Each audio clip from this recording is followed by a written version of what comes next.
Oi, gente, eu quero fazer um recap aqui do meu primeiro 70.3 que foi no Rio de Janeiro.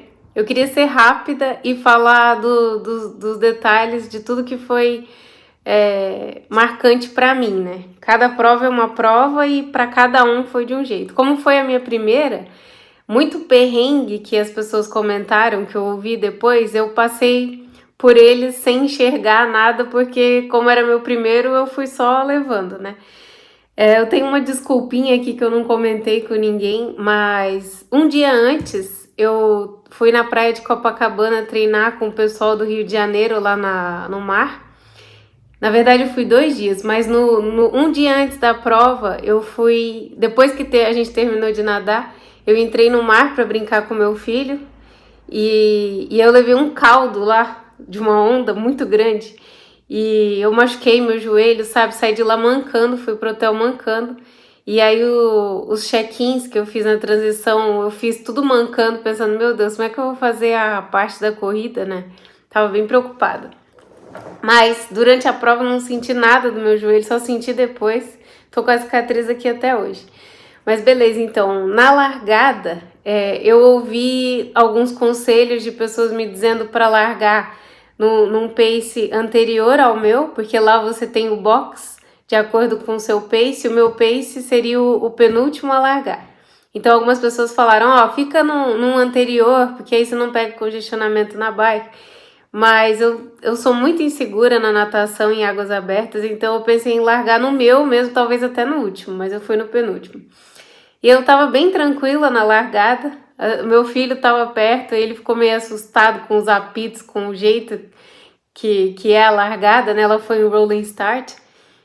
Parece mesmo um abate de boi, né? Todo mundo enfileiradinho, assim, indo devagar, com uma buzina lá na frente. Mas eu tava preparada pra isso aí.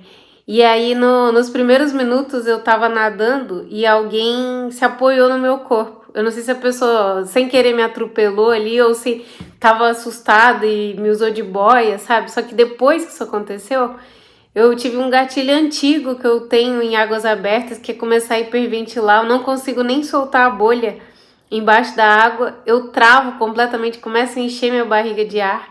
E isso me atrapalha em todo o resto. Na corrida eu não consigo correr, eu tenho uma hérnia que ela começa a me lembrar, eu sinto muita dor, começo a sentir desconforto gastrointestinal. Então, e aí eu tive esse gatilho aí, não tava conseguindo nadar. E aí eu pensei, se eu começar a fazer aquela frescura minha, eu vou ter problema até o final da prova. Resolvi mergulhar a cabeça, meu corpo tremia, minhas pernas tremiam assim. Resolvi mergulhar a cabeça e tentar nadar e deu certo. Eu fui me acalmando, porque quanto mais eu tiro a cabeça da água para ficar pensando e assustada, é pior para mim. Quanto mais na vertical eu fico. Então eu tenho que ficar na horizontal nadando mesmo. Me forcei e deu certo. Todo mundo comentou das correntezas, das ondulações, que o pessoal não conseguia ver as boias. Eu ia pelo cardume, né? Onde eu via o pessoal nadando, eu ia por eles. Então, pra mim, não foi tão difícil assim. E aí, na transição, foi no Forte Copacabana, então muito íngreme. Pra deixar a bike lá, eu fui caminhando, né? Mas muito íngreme. Nossa, quando eu fui levar a bicicleta, eu pensei, gente, se tá difícil caminhando, imagina correndo nisso aqui. Mas foi tranquilo. Pra descer, no forte ali de Copacabana, tava super escorregadio, que tinha um chuvisco, mas tranquilo. E uma dica bem legal que me deram, que eu acho importantíssima e valiosa para quem vai fazer seu 70.3, eu aluguei uma roda de carbono. A minha roda traseira foi de carbono. E assim, nos meus treinos, normalmente, eu quase me mato para fazer uma velocidade média de 30 km por hora. E aí, ali bem no início, eu olhei no meu relógio, eu tava muito acima disso, sem fazer um pingo de força. Isso que eu troquei uma roda só, porque o cara foi bem honesto comigo. Ele falou, olha, como você não tá acostumada, pode ter rajada de vento, e aí você pode não se equilibrar direito, que eu ia trocar as duas. Então, eu troquei só a traseira e eu senti essa diferença. Então, quem treina com roda de alumínio, tiver essa oportunidade, foi bem em conta para alugar. Eu não sei se vale a pena sabe, comprar uma roda de carbono, porque eu acho que a gente se engana, claro, quanto mais você puder investir, melhor, mas eu mesma não queria me enganar em treinar todos os dias com uma roda de carbono, né, porque eu vou ter sempre uma baita velocidade e eu tô sendo ajudada pela tecnologia. É legal também fazer um pouco de força, né, isso é o que eu penso. Outra coisa também, assim que eu saí da água, eu percebi que a borrachinha do meu relógio tinha saído. Aí já planejei que eu ia fazer igual as triatletas profissionais, correr com o relógio na mão. Mas não precisei correr com ele na mão porque ele enganchou aqui e ficou só essa parte aqui solta, mas deu certo. Então, eu sou um pouco relapsa, né? Eu tinha que ter estudado o percurso. Eu fui meio que sem saber as coisas direito, então eu não sabia que tinha subida na bike. Tinha muita subida mesmo, muito íngreme. Depois eu tinha que olhar o ganho de elevação e escrever aqui. Mas... E o túnel, na hora de descer, eu não costumo ter medo das descidas. Só que era uma quantidade enorme de bicicleta. Então o meu medo era de não estar com a mão no freio e alguém passar e acontecer um acidente, que eu ouvi que tiveram acidentes, né? De pessoas que lesionaram a cervical. Um cara que estava na fila para pegar a medalha, ele comentou que passou por cima dessa moça aí, por cima da bicicleta dela. Eu não vi nada disso, né? Mas então eu queria evitar que isso acontecesse.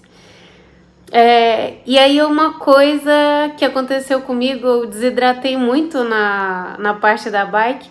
Eu usei as mesmas garrafinhas, a mesma quantidade que eu faço nos treinos, nos meus longos, só que não deu certo. E assim, eu via o pessoal entregando as garrafinhas durante a bicicleta, só que eu não queria pegar, porque você gasta um tempinho, né? Eu não tenho tanta destreza de pegar o negócio em alta velocidade. E também não dá pra ser em alta velocidade, você tem que reduzir um pouco.